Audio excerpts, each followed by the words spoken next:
Female rap has come under fire recently, with mainstream artists like Ice Spice, Sexy Red, Meg The Stallion, Cardi B, The City Girls, and Sweetie. I think it's safe to say female rap has lost the plot. So, I've been working on a series that highlights what female rap used to be, and I'm going to start this series with the prototype.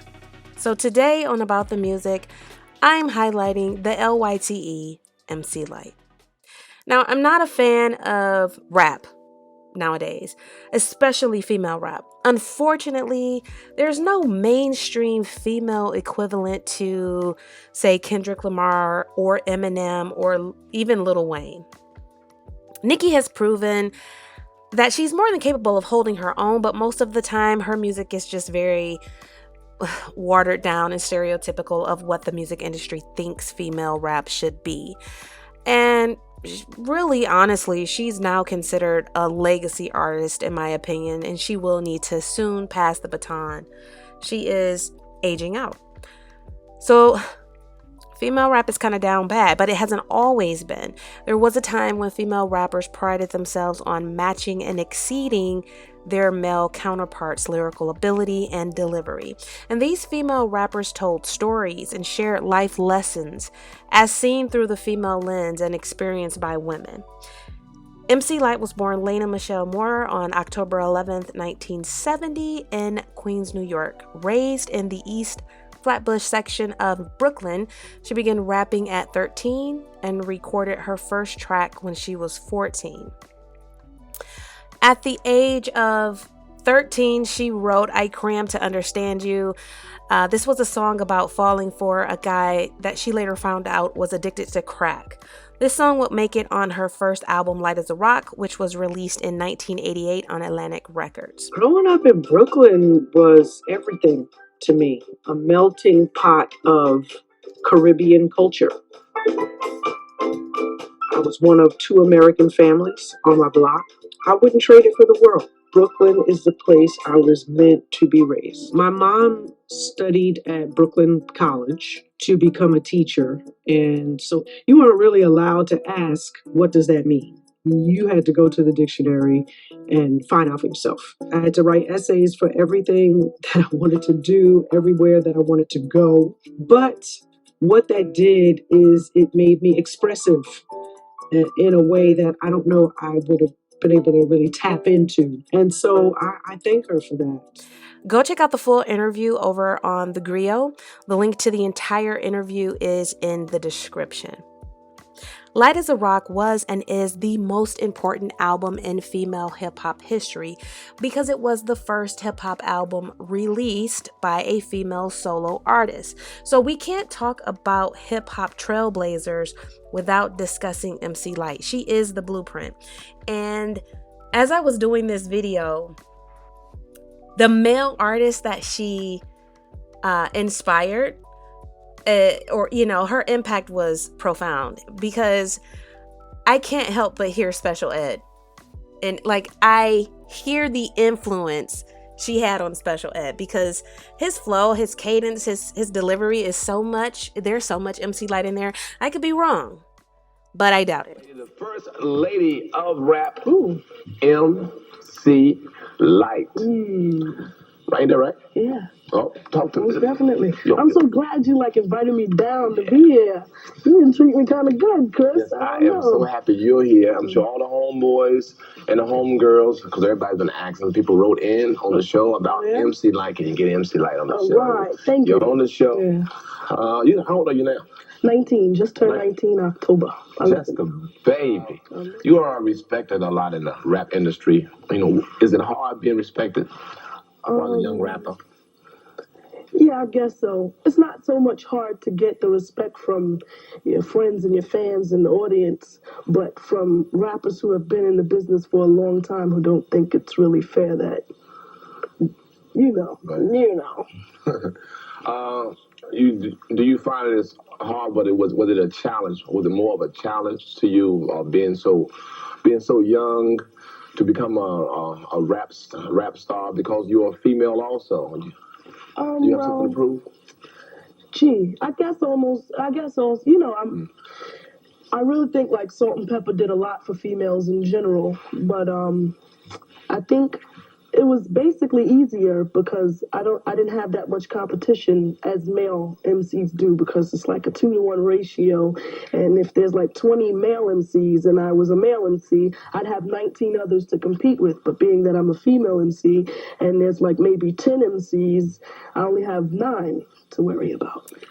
And fun fact, MC Lyte's original stage name was Sparkle. How cute is that? I'm very glad that she decided to go with MC Lyte. But Sparkle, MC Sparkle, nope. I'm glad she chose MC Lyte. In 1989, MC Lyte teamed up with Boogie Down Productions for the Stop the Violence movement. So the Stop the Violence movement was formed by rapper KRS-One in response to violence in hip-hop and the Black community. The Stop the Violence movement would produce the iconic single Self-Destruction. This song debuted at #1 on a Billboard chart. It would be almost, in my opinion, impossible to get a positive rap song debuting at #1 in 2024.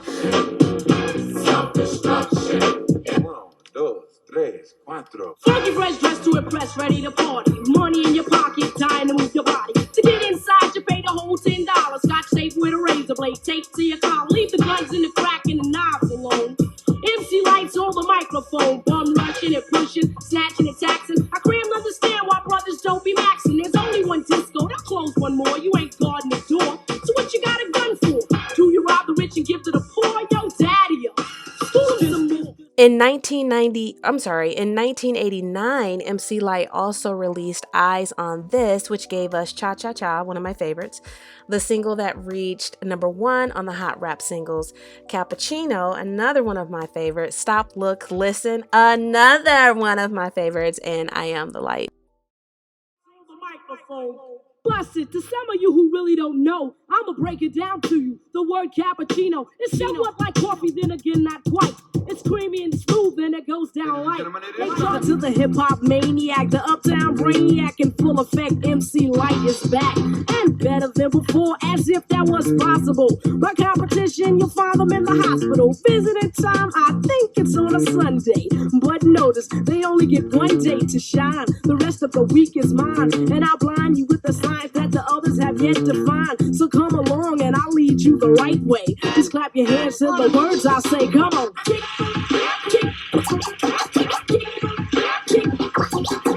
Kick this one. Kick this one here for me and my DJ. I got the power to... Her raspy sound and smooth delivery, along with her storytelling ability, made her a force. We didn't see her as a female rapper when she was mainstream. She was just a rapper, period. She had the flow, the sound, the style. I remember her being, I just remember her appealing to a broad audience. She was a favorite across generations. So my mom liked MC Lyte. My sister liked MC Lyte, and I liked her too. And all of us represent different generations. So she offered something for everyone. She had mass appeal. That Guru song just played in my head. But anyway, she also released a collaboration with Positive K called I'm Not Having It, which would place her at number 16 on Billboard's Hot Rap Singles.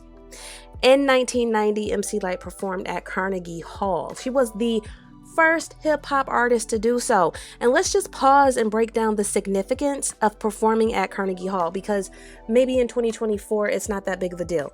So Carnegie Hall is a world-famous concert hall, and if you're requested to perform there, it's considered a musical honor, because your artistry is being officially recognized and validated as having great significance in music. In its infancy, hip-hop was considered to be nothing more than a hobby for hoodlums. So being asked to perform at Carnegie Hall as a hip-hop artist, as the first solo female hip-hop artist, is major, to say the least. In my opinion, she helped solidify hip-hop as an art form. Her performance at Carnegie Hall put her in the company of Booker T. Washington, W.E.B. Du Bois, Marcus Garvey, and Duke Ellington, Billie Holiday, Dizzy Gillespie, just to name a few. So yeah, she was kind of a big deal. Another fun fact, MC Lyte is the first female hip-hop artist to perform at the White House. This is a letter to all my young men across this country.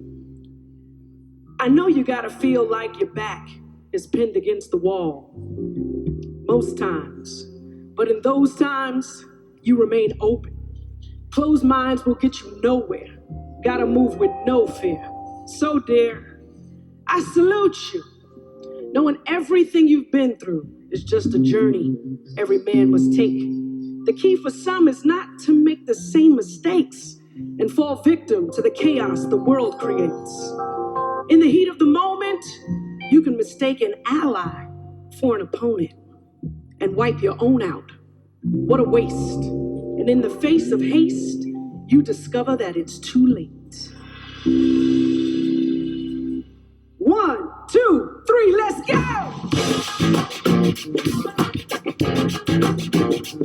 Clap your hands, clap your hands. Oh yes, you can cha-cha-cha to the Mardi Gras. You're the best president that I've seen thus far. And I do get better, the voice gets wetter, nobody gets hurt. Do my thing with the MC Lyte, swing the dopeness, I write a guaranteed delight. To the hip-hop man, the uptown brand, in full effect, MC Lyte is back. And she just kept going. Everyone wanted her as a feature. Her look, her sound, she just became an icon. She was everywhere. In 1991, she released the album Act Like You Know, giving us Poor Georgie, Kamikaze, and When in Love. She told a story in every song she gave. Act Like You Know was released in the early 90s, so that New Jack Swing sound was prominent on that album.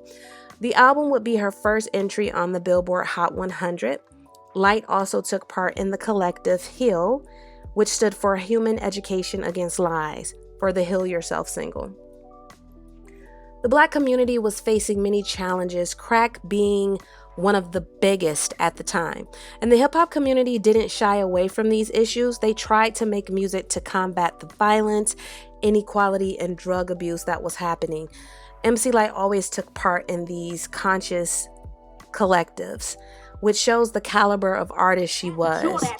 Like me and any other kid who cared about books. But then I got wise and I began to listen to the whack teachers in the whack system. My mother put me in ways to shoot it, which means black school in Swahili. And there is where I learned black history and how to be the best that I can be. I went back and now the school is closed. There's nowhere for black youth to go to be taught by brothers and sisters who knows what it means to be a black child or a white teen. In the end, the youth are being mistreated, which means the world is being cheated.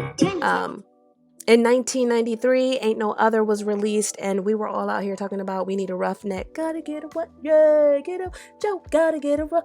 I'm just saying, that was a jam. Looking back, it's like, oh, girl, no, you don't want a roughneck. But I mean, still, it was a jam. Timbo's dragging, putting in his ride with his homeboys bragging. Lie about the light, how we knocked the boots last night. But he's a roughneck, so that's all. Ain't No Other is my favorite MC Lyte album, and I wish we could have gotten a Nas and MC Lyte track. I just wonder how that never happened.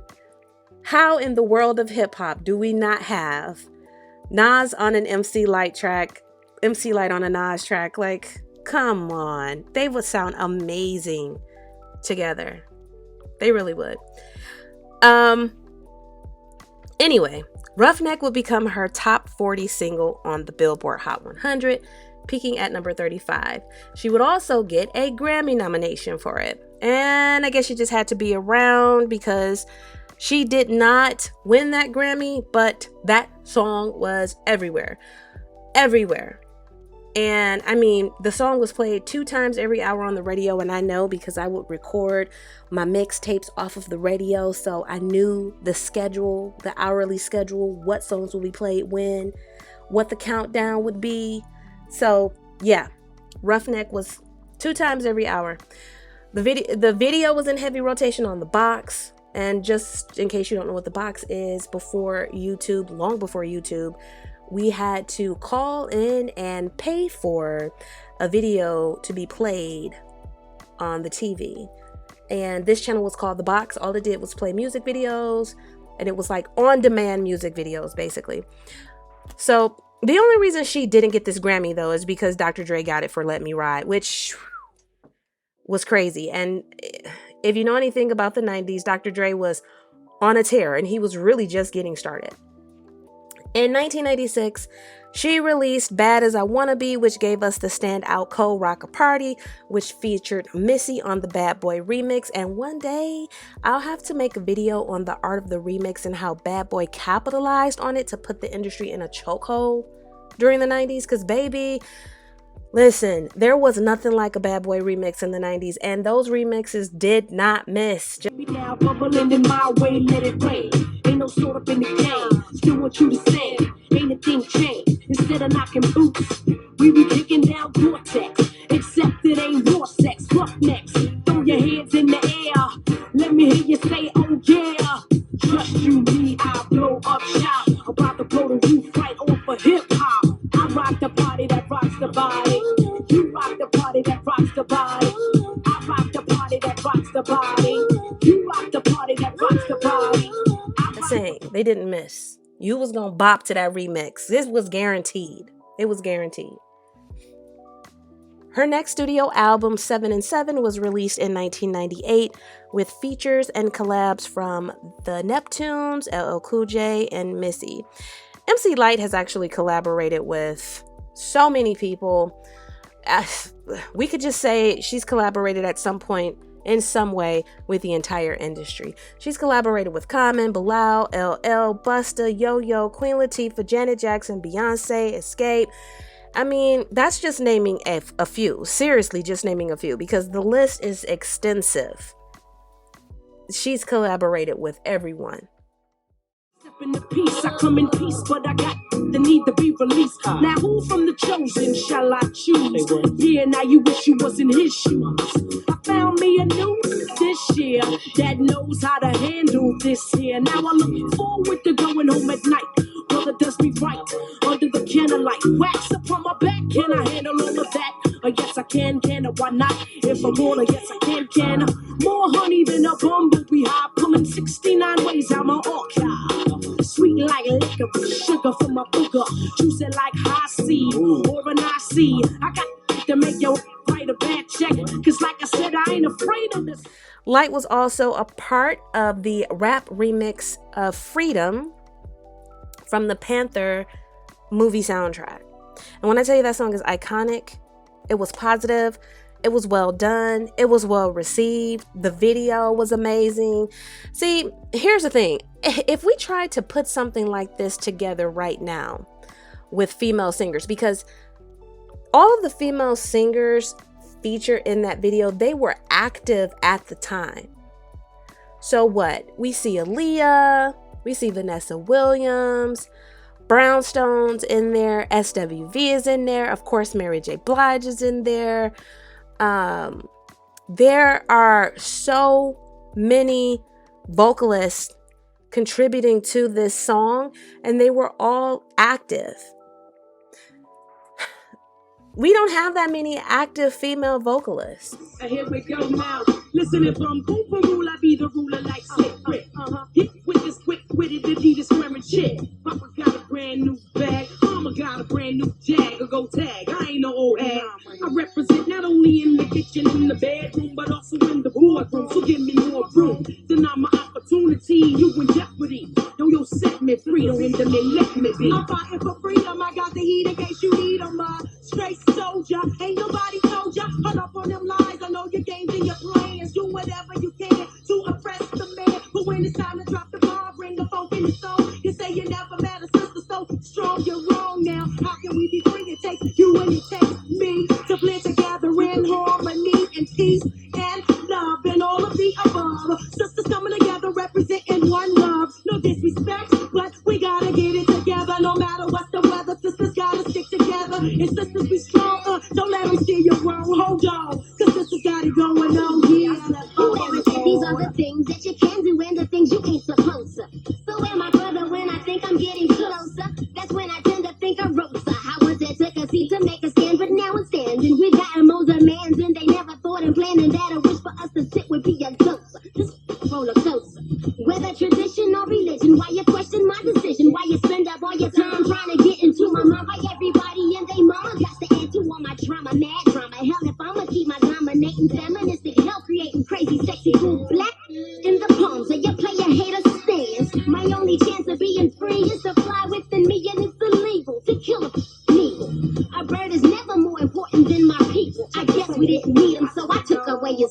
Spiritual awareness leads me to believe that your doubt and the sisters could come with the peace. We've been together since Jah created order. The African water celebration is in order. Pop the cork and give champagne to the stork that brought the light to my mama in New York. African, I come again and again. You kick me down, I get back up, I'm coming back and make the fools attend. I had to let that play, y'all, because they snapped. They absolutely snapped on that. Queen Latifah snapped. Left Eye, Left Eye really was gifted, lyrically gifted. Like, they snapped. As I was making this video, I thought, if we tried to put together something like that now, like who would we have? MC Lyte is a hip hop legend, you guys. She's a hip hop legend. She's an entrepreneur. She's a philanthropist and a true pioneer. I could make an hour-long documentary about MC Lyte's contribution to hip hop. Homegirl has over 75 acting credits to her name and over 30 years in the game. She is true hip hop royalty. And I don't think she gets the notoriety that she deserves. So I wanted to highlight MC Lyte because she deserves that notoriety and that recognition because she's the first solo female MC, y'all. The first one. Living legend, icon. So, what's your favorite MC Lyte song? If you don't have one, maybe she predates you. Who's your favorite female rapper? And actually, if MC Lyte predates you, go check out her discography, find a song, and come back and tell me in the comments which one was your favorite. All right? Don't forget to rock that subscribe button, and I'll catch you on the next one. When you say you love me, it doesn't matter. It goes into my head as just chit chatter. You may think it's egotistical or just very free, but what you say, I take none of it seriously. And even if I did, I wouldn't tell you so. I'd let you pretend to read me, and then you